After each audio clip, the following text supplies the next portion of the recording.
Good morning বন্ধুরা, কেমন আছো তোমরা সবাই? আশা করছি তোমরা খুবই ভালো আছো আর আমি তো খুব ভালোই আছি। সুজয় হৈমন্তী চ্যানেলে তোমাদেরকে স্বাগত জানিয়ে শুরু করছি আজকে একটা নতুন ব্লগ। তো এখন টাইম হচ্ছে সকাল 10টা 15 বাজে আর আমি এই মাত্র এসেছি সৌমের স্কুল থেকে। তো সৌমের স্কুলে ছুটি হয়ে গেছে, 10টা 5-এ ছুটি হয় ওদের স্কুল। তো ওই রাস্তাটা আজকে হেঁটেই এসেছি, কেননা তোমাদের দাদাভাই সোমকে দিয়ে গেছে হচ্ছে একটু কাটোয়াতে একটু দরকারে। তো তাই জন্যই আমি সোমকে আজকে নিয়ে এসেছি হাঁটতে হাঁটতে। তো একটু দেরি হয়ে গেছে তার জন্যই। তো সোম এসে ড্রেস চেঞ্জ করে ওই দেখো বসে বসে খেলছে ওখানে। আর আমি এখানে নিয়ে নিয়েছি হাতে টিফিন। তো এখানে রুটি আছে, বাঁধাকপির তরকারি, মা বাঁধাকপির তরকারিটা আজকে সকালে করেছে, আর বেগুনের তরকারিটা এটা কাল রাতে আমি করেছি, এই বেগুনের তরকারি। তো এটা দিয়েই আজকে এখন টিফিন করছি। আর ওদিকে ভগদিদাকেও মুড়ি দিয়ে দিয়েছি, ভগদিদা খাচ্ছে। আর মা আছে রান্নাঘরে, মা এখনো খায়নি। তো কি কি রান্নাবান্না হবে একটু পরে আমি সব কাটাকুটি করব, এখন আমি খাওয়াটা সেরে নিই, খিদে পেয়েছে। আর পাপ্পু ওই দেখো ওর বদমাশি চলছে, তো ওখানে ও খেলা করছে। তো চলো আমি খাবারটা খেয়ে নিই, তারপর পরে আসছি তোমাদের কাছে। তো এখন চলে এলাম আমাদের বাগানে, আর গাছে দেখতে পাচ্ছ কত ফুল হয়েছে, ফুলগুলো তুলবো।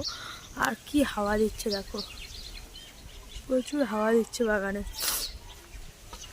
তো চলো যাওয়া যাক।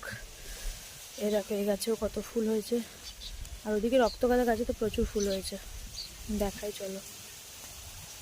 আর এই গাছগুলো না এই দিন লাগিয়েছিলাম, গাছগুলো বসে গেছে সব। তো এই গাছে এখনো ফুল আসেনি। তো এই গাছে দেখো ফুল হয়েছে, এটাতে দেখো ফুল হয়েছে, এই রক্তগাঁদাটাতে প্রচুর ফুল হয়েছে, এই রক্তগাঁদাটাতে প্রচুর ফুল হয়েছে। চলো এক এক করে ফুলগুলো তুলে নিই। গুড ইভিনিং বন্ধুরা, এখন সন্ধ্যাবেলা চলে এসেছি রান্নাঘরে। তো আজকে মাকে বলেছি রুটি বানাতে হবে না, প্রতিদিন রুটি আসলে ভালোও লাগছে না, তার জন্যই। তো এখানে বেগুন পোড়াচ্ছি দেখতে পাচ্ছ, শীতে আমাদের বাড়ি বেগুন পোড়া প্রতিদিন বলতে গেলে হবেই। তো এখানে একটা বেগুন অলরেডি পোড়ানো হচ্ছে, আর এই একটা বেগুন কেটে নিয়েছি মাছ বরাবর। তো বেগুনগুলোকে এইভাবে কেটে নিতে হয়, নাহলে কিন্তু ফোটে, তার জন্য বেগুনগুলোকে এইভাবে কেটে নিতে হয়। তো এই একটা বেগুন কেটে নিয়েছি, আর এই একটা বেগুন কেটে নিয়েছি, টোটাল 3টে বেগুন পোড়াচ্ছি। তো 2টো বেগুন এখনও পোড়ানো হয়নি, আর এটা পোড়ানো হচ্ছে। তো আমি এখন চাউমিন করতে বসবো, কেননা কাল স্কুলে সোম নিয়ে যাবে, আর সোমের টিফিন বক্সটা এখনও ধোয়া হয়নি। তো টিফিন বক্সটা ধুয়ে নেব, কালকে ওকে টিফিনে দিতে হবে, তো সেটাই বানাবো এখন। তো চলো এক এক করে তোমরা দেখতে থাকো, আমি বেগুনটা পুড়িয়ে নিই, চাউমিনটা বানাবো। তো চলো দেখতে থাকো। তো আমি এখন ঘরে চলে এসেছি, আর এখন টাইম হচ্ছে 8টা বেজে গেছে। আর সৌমের জন্য আমার চাউমিন করা কমপ্লিট। তো টিফিন বক্সে দিয়ে দিয়েছি, আর এইটুকু বেজেছে, ওকে খাওয়াচ্ছি রাতের ডিনার হিসাবে।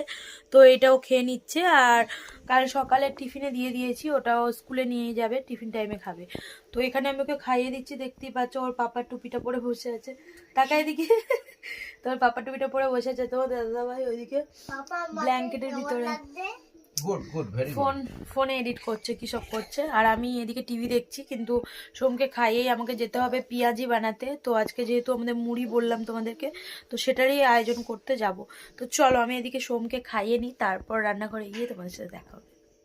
আবারও চলে এসেছি রান্নাঘরে, আর তোমাদেরকে বললাম যে পেঁয়াজি বানাবো। তো 4টে পেঁয়াজি অলরেডি এদিকে ভাজতে দিয়েছি, আর এখানে হচ্ছে বাঁধাকপি আর পেঁয়াজ, মানে পেঁয়াজ বেশিরভাগ আছে, অল্প একটুখানি আছে বাঁধাকপি। তো এটা ভালো করে মেখে নিয়েছি, আর এর মধ্যে কিন্তু আমি একটু জল দিইনি, কেননা বাঁধাকপি থেকেই মিনিমাম অনেকটাই জল বেরিয়েছিল। তো একদম শুকনো শুকনো করে মেখে নিয়েছি। আর এদিকে পেঁয়াজিগুলো আমার অলরেডি এক পিঠ একটু একটু করে ভাজা হয়ে গেছে। তো তোমার দাদাভাইয়ের না খুব খিদে পেয়েছে, তাড়াহুড়ো করে ভাজছি, সোমকে তখন খাওয়াচ্ছিলাম। তো এসেই ভাজতে শুরু করে দিয়েছি, মুড়ি দিয়ে দেবো। আর আজকে আমাদের রাতের ডিনার হচ্ছে মুড়ি আর গরম গরম পেঁয়াজি, আর আছে এদিকে গরম গরম বেগুন পোড়া, আর দুপুরের বাঁধাকপির তরকারি তো রয়েছে। তো এটাই হচ্ছে আজকে আমাদের রাতের ডিনার। তো চলো তোমাদের দেখিয়ে দিলাম, এবার আমাদের খাওয়ার পালা শুরু হয়ে যাবে। তো এগুলো ভেজে নিই চটপট করে। তো এখন টাইম হচ্ছে রাত 10টা বেজে গেছে, আর আমরা এবার ঘুমাবো। তো বাইরে বাবা মা এখনো খায়নি, তো একটু পরে খাবে। আর কাল সোমের স্কুল আছে, সকাল সকাল উঠতে হবে, তার জন্য একটু তাড়াতাড়ি শুয়ে পড়বো। আর তোমার দাদাভাই এদিকে মশারি টানিয়ে দিয়েছে, সোহম ঘুমাচ্ছে, তোমার দাদাভাইও শুয়ে পড়েছে, আর এবার আমি ঘুমাবো। তো চুলটা সেই কাল থেকে এখনো খোলার টাইম পাইনি। তো কাল সকালে উঠে আগে চুলটা খুলে আঁচড়িয়ে তারপর সোমের স্কুলে যাব। তো এটা এই প্ল্যান আছে। তো যাই হোক চলো, আজকের মতো ভিডিওটা এখানেই শেষ করছি। দেখা হবে তোমাদের সাথে পরবর্তী একটা ভিডিওতে। ততক্ষণ তোমরা কিন্তু ভালো থেকো, সুস্থ থেকো। আজকের মতো টাটা, বাই বাই।